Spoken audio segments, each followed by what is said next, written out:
Hello everybody, my name is Craig Bennett and today I'm going to get into another Star System video, and this is going to get into the refiner. It's a updated thing. I think it's like 2 updates back where they actually got into a new way to deal with mining and some stuff. Now, first things first is the reason why I'm starting here in the ship is we're not going to really cover the mining process of it. I'm assuming that you already know it. But the biggest thing is the area over here. You need to note the actual amounts that you actually have that you already mine, and this will tell you quite a bit on where to go. See, each station that actually has a refinery, and there's only a handful right now, they specialize in giving ores, and you can get more or less depending on the actual station, so you do need to note this. I'll leave links down below to this, and that way you can actually see it.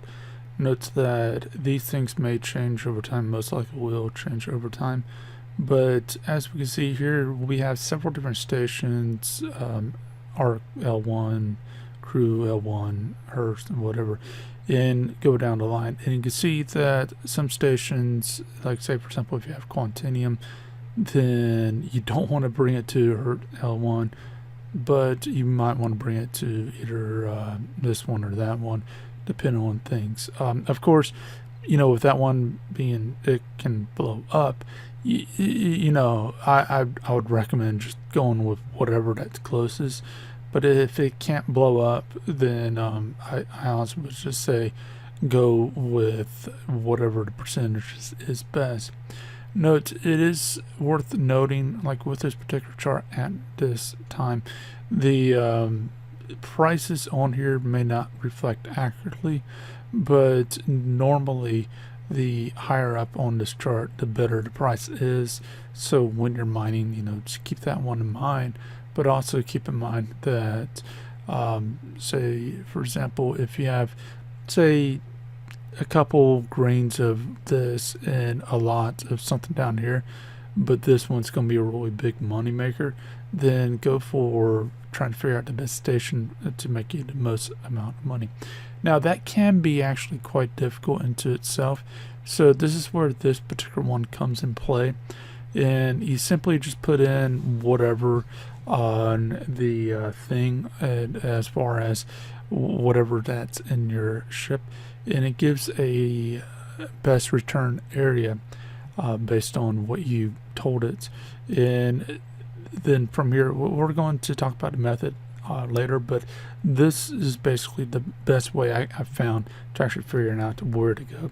Again, note things may change in the future, and always keep in mind things like the, for example, this is May 20th.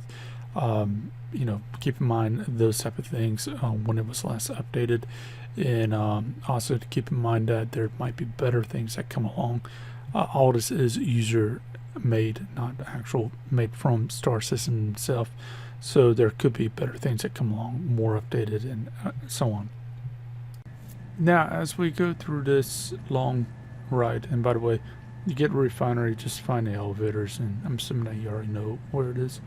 But big thing I want to mention before we jump into this is that you need to note that when you start a job, it's in a persistent thing. So this means that there's a 30k, or you know, you leave or whatever, like turn off the game or whatever, it will still keep going in the background. So you don't, like some of these jobs, it can take up to a day, it could take up more, it could take up less, depending on how you have things set up. But basically, you don't really need to sit around and wait for it. You don't have to worry about some disconnect. It's all persistent, so just note that that's safe. It should be noted that a certain portion of this, you still have to worry about it depending on when you're watching this. Now, from the refinery area, when you go into it, they're all the same at the time. You just follow this path.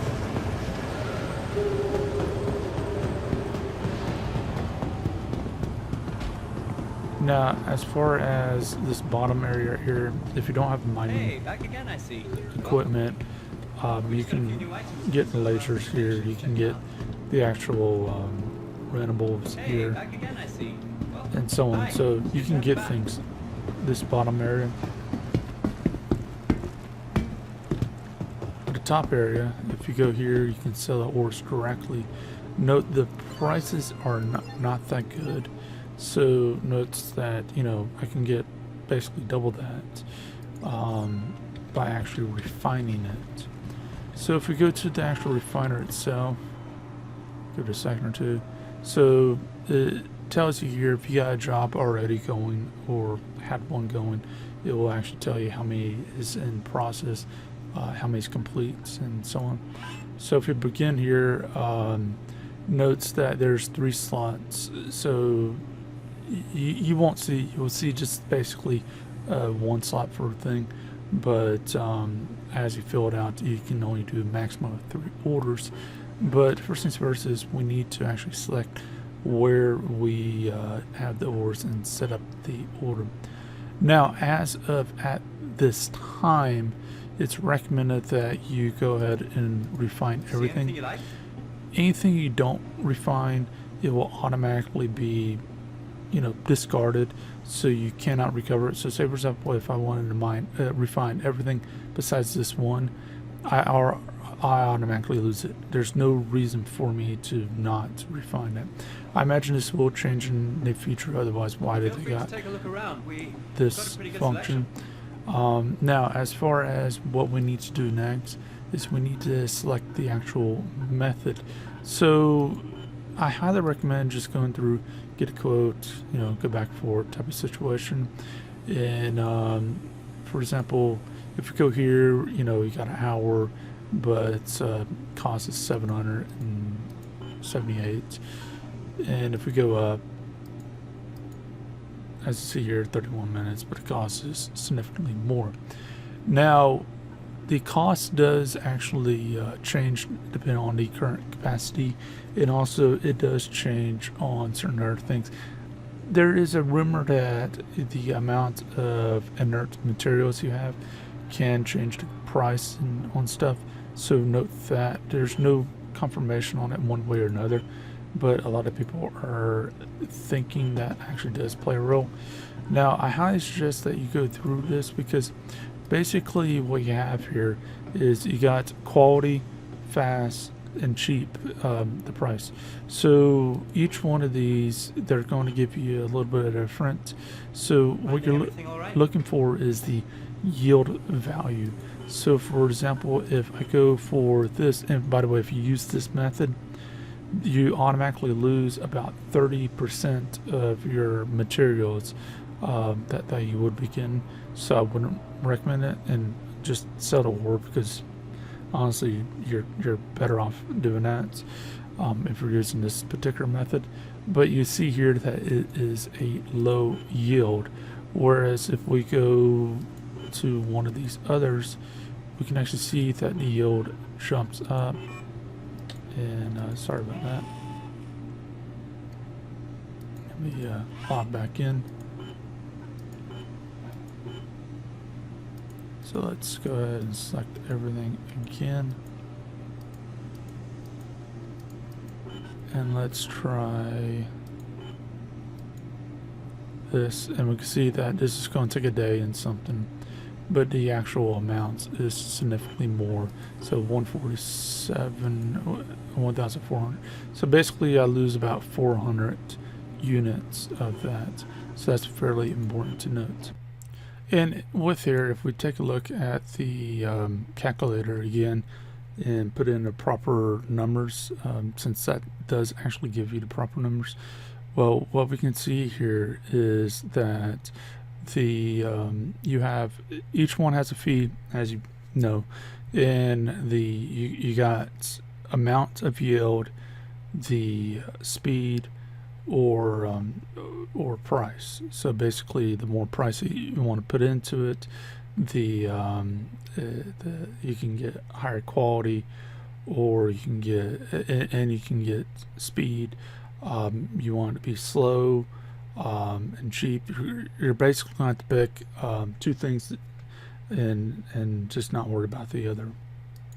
So for example, with me, if I'm not really worried about time wise, like, I'm just going to, something's going on tomorrow, can we back the next day or whatever it may be, then this one's fine because it's cheap. It's 778.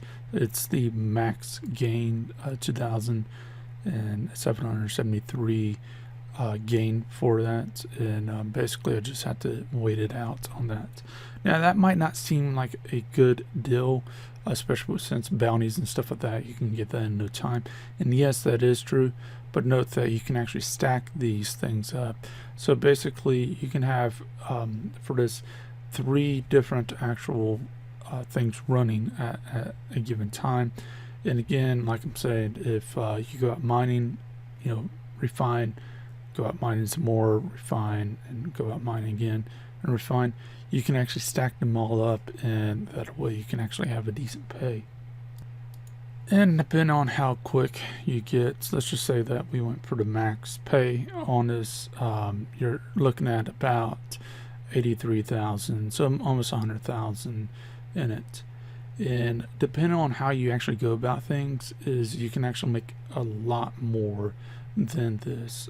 So that's something to note into itself. So if we go ahead and take a look at here again,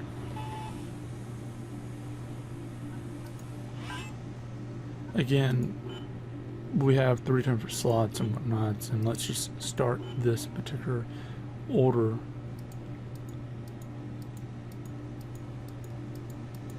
With the fast and whatever method, so which is this.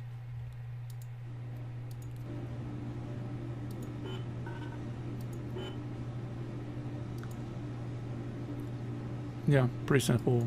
Confirm it, and it'll automatically start working it right there. Note this seems like a lot, but if you actually look real close into it, it's CU, and this is basically times whatever number by 100, and that's 1 SCU. So for example, we're looking at 2 point something SCU. That was just a test run that I did yesterday. So Anything you like? now let's say that you're done and your work order's done, because whenever it does get done, you will be notified up in this area, or we can just come back and take a look. Note that you will have to go back to the actual refinery that you have this stuff at to check it. But if we go ahead and take a look, we can see this is done. So what do we do now? What we can do is we need to have a cargo ship available. So whether it's at the station or in the void, so you can call it at the station, basically pick it, and what we need to do is just simply tell it to transfer the goods to that cargo ship. Note that if you're trying to fill up the cargo ship, it can actually take a large amount of time. So note that if you have a large cargo ship like the C2 or Hull series, which is not out yet, but imagine this will be famous when it comes out, or one of the others, then you need to note that. But at this time, if you're okay with just keeping the cargo ship there, then great. If not, then you might want to go for a smaller cargo ship.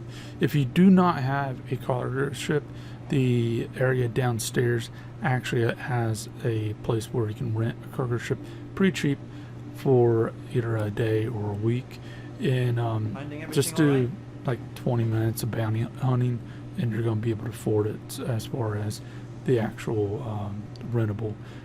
Do a couple days of bounty hunting, you're probably going to be able to actually go ahead and buy the cargo ship, a cheap one. So we're going to transfer it here, mostly for theatrics and because it goes into a hangar and whatnot. But let's go ahead and let's collect that. So you see, simple as that. And this will keep going in the background, persistent and whatnot, whether this server dies or it's good, whatever, we're good from there. Oh, and as we go to the cargo ship, I want to mention something note this. I forgot to mention that as you get the actual numbers, if things change down here, always note this, because if that changes, you need to go ahead and try to go there if possible. For this run, I made a mistake not looking at that, but also it's not really a big deal, because honestly these type of numbers I'm able to get a large more from bounty hunting and other places. But also something to note is, until they fix the persistent stuff when it comes to transport and cargo, where a 30K really does matter, then it might be something to note on just keeping everything in one location if you can, or minimizing the trips as much as possible, because keep in mind you gotta have your cargo ship. So as far as this goes, did I just close it? No. So as far as this goes, let's take a look at the stuff on C2. Now I'm not going to take the stuff out just yet. It's actually a lot more than I thought it was. I'm not going to take the stuff out just yet. But the biggest thing that I just want to note, that it does go into your ship, and because your ship is in the actual station, it should be fine. So that, just note that. My suggestion on when it comes to this is just load up your ship of choice, keep it at the same station, and just run with it. Again, you can have the thing hop from station to station and do all that, which is fine, but until the 30Ks, the disconnects is a problem of the past when it comes to cargo, because when one happens, you can lose all your cargo. The fact is it might be smarter to just keep it in one area.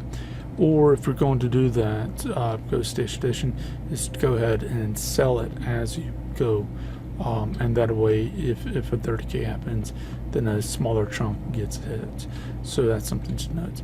One thing I plan to do in the future, when it becomes more valuable, is maybe with a Hull C, is just keep it at a given station and then fill up all as I go, and then call it and do whatever, and go that route. But as it is at this time, it is a big risk, and you just added on quite a bit. In fact, because of this, bounty hunting, in my opinion, is king, because if you die, your ship blows up, a 30K happens, so what? The fact is you just go back out there and do whatever, and most of those missions you can complete extremely quickly. So that's something to also note. But when the persistent stuff happens, and then when we can actually have orgs, organizations, clan, whatever you want to call it, basically when we can actually have them work together. So for example, me filling up this ship, it's ridiculous, it's not going to happen. But if I had a org that was working with me, where they were taking their ships out, I was taking my ships out to mine, but we're taking their ships out, and then we're loading up this one ship, which we don't have access to. I load up with my miner. That means I, as the owner of the miner, have to go to the refinery and do that process.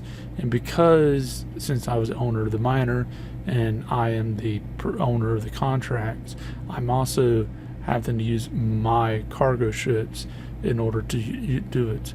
Whereas if we're going to have a more of a experience where you can use org stuff or another player's cargo ship and give it to them as far as that aspect, then this can be much more worth it, and this can make some serious amount of money.